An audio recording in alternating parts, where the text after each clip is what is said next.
आज की ताजा खबरों के अपडेट में बात करेंगे देश भर की तमाम बड़ी और काम की खबरों के साथ ही सरकार की ओर से आज लिए गए कुछ महत्वपूर्ण फैसलों जारी किए गए कुछ नए नियमों की। इसके अलावा सरकारी कर्मचारियों के लिए आज एक जरूरी और महत्वपूर्ण खबर निकल के सामने बताएंगे आपको आगे इस अपडेट में। इसके अलावा राशन पर सरकार ने राज्यों को दिया है बड़ा निर्देश, सब इन लोगों को होगा फायदा। क्या है ये पूरी बड़ी खबर बताएंगे आपको आगे इस अपडेट में। इसके अलावा किसानों के लिए खुशखबरी, अब किसानों को मिलने जा रही है बड़ी सौगात। लोकसभा चुनाव से पहले केंद्र सरकार लेने जा रही है बड़ा निर्णय। इस खबर को भी जानेंगे पूरे विस्तार से। इसके अलावा अब डॉक्टर की पर्ची के बिना नहीं मिलेगी एंटीबायोटिक दवाएं, सरकार ने इस राज्य में लिया है बड़ा फैसला। इस खबर को भी जानेंगे पूरे विस्तार से। इसके अलावा कुछ एजुकेशन और जॉब रिलेटेड कुछ महत्वपूर्ण बड़ी खबरें बताएंगे आपको एक एक करके इस अपडेट में। साथ ही आज की तमाम बड़ी और काम की पूरी 20 खबरों की बात करेंगे आगे इस अपडेट में।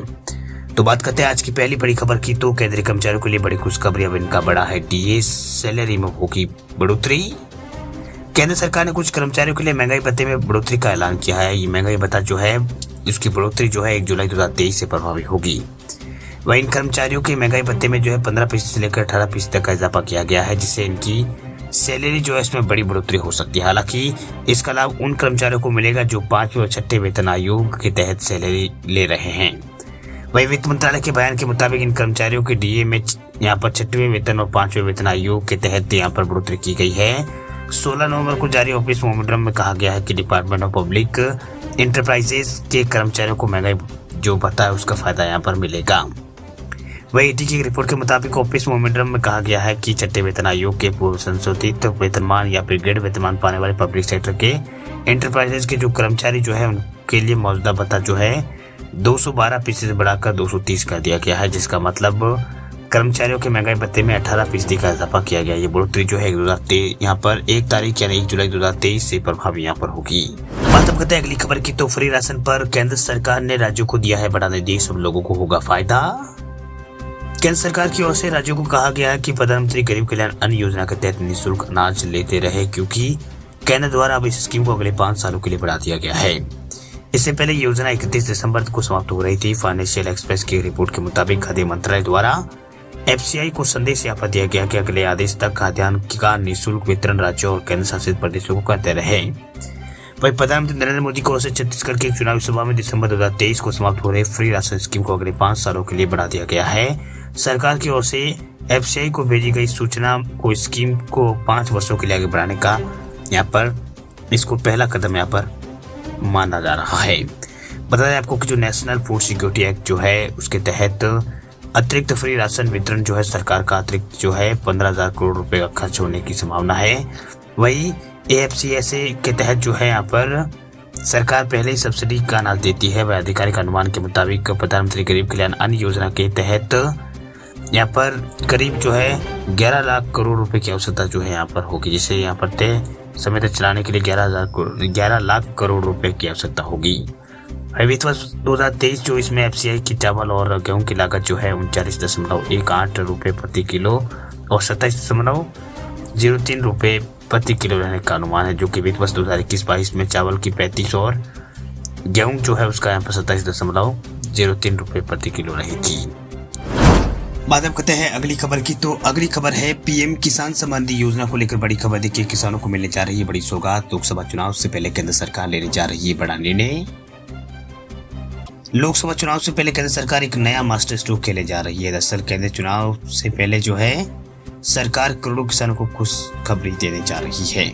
ऐसा माना जा रहा है कि पीएम किसान सम्मान निधि योजना के लाभार्थियों को बड़ा तोहफा मिल सकता है। बता दें आपको कि 1 फरवरी 2024 को केंद्र सरकार अपना अंतरिम बजट पेश करेगी। इस दौरान वित्त मंत्री निर्मला सीतारमण जो है किसान सम्मान निधि योजना जो है उसकी राशि बढ़ाने का ऐलान कर सकती है।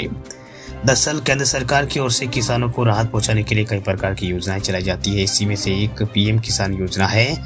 इसे साल 2019 में प्रधानमंत्री मोदी ने शुरू किया था। इसके तहत किसानों को 3 किस्तों में सालाना 6,000 रुपए बैंक अकाउंट में ट्रांसफर किए जाते हैं, लेकिन मेरी जानकारी के मुताबिक इस राशि को 6 से बढ़ाकर 8 या फिर 10,000 किया जा सकता है।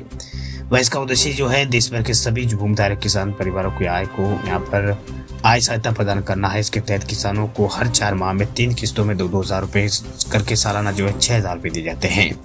वह यह लाभ उन किसानों को मिलता है जिनके पास 2 हेक्टेयर तक की जमीन है। ये पैसा डीबीटी यानी डायरेक्ट बेनिफिट ट्रांसफर के जरिए जो है किसानों को भेजा जाता है।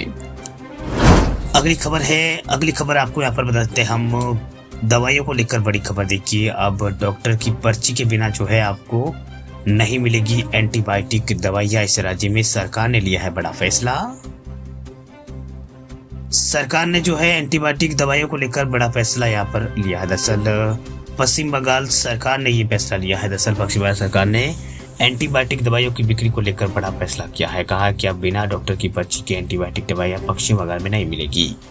वही ममता सरकार ने ऐसा फैसला एंटीबायोटिक दवाइयों के गलत और अत्यधिक इस्तेमाल को देखते हुए यहाँ पर लिया गया। इस बाबत में पिछले दिनों हुई स्वास्थ्य विभाग के कैबिनेट बैठक में ऐसा फैसला लिया गया है। बैठक में भाग लेने वाले एक अधिकारी ने कहा कि राज्य सरकार इस पर प्रतिबंध को कड़ाई से पूरे राज्य में लागू करेगी। वह एंटीबायोटिक दवाएं बिना डॉक्टर की पर्ची के किसी भी यहाँ पर ना मिले, किसी को ना मिले, इसके लिए दवा दुकानों को निगरानी की जो है उनकी की जाएगी। हालांकि ये निगरानी किस तरह की जाएगी इसको लेकर स्पष्ट जवाब नहीं आया है।